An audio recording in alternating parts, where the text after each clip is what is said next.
Losange, c'est le leader européen de la production textile en upcycling, entreprise créée en 2020 du coup par Mathieu et moi. Aujourd'hui, on est 19 personnes et Losange porte l'upcycling à un niveau industriel via l'innovation et le développement d'outils spécifiques. L'ambition pour Losange, c'est de continuer à maintenir cette position de leader européen. C'est motivant de voir l'impact concret qu'on peut avoir dans un territoire comme Nevers qui nous a vu grandir. Ce serait une de nos plus grandes fiertés d'avoir réussi à démocratiser complètement ce modèle-là et d'avoir démontré qu'il était possible de faire avec un modèle circulaire, un modèle performant et aussi participer à cette réindustrialisation. Agricultrice sur une petite exploitation qui a 2 ateliers, un atelier au vin viande et un atelier petits fruits, le tout en agriculture biologique sur 30 hectares. L'intégration des pratiques vertueuses, je pense que c'est une évidence. Un paysan doit vivre de sa production, mais aussi avoir des interactions sociales avec le monde, doit prendre en compte son environnement, produire sainement.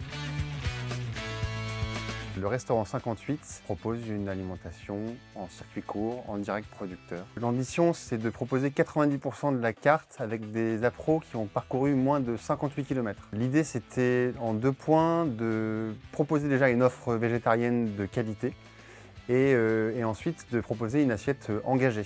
J'avais envie d'entreprendre, je ne savais pas encore comment faire. J'ai eu la chance de rencontrer des entrepreneurs qui ont monté des projets d'échelles différentes, profondément engagés. La Nièvre, c'est un territoire qui a toujours produit beaucoup de choses. Aujourd'hui, le maillage il est très différent, mais on retrouve l'envie d'entreprendre, l'envie d'entretenir un territoire qui est précieux. Je suis cofondateur donc, de la Nièvre aux grandes écoles, qui s'inscrit dans la coordination des territoires aux grandes écoles.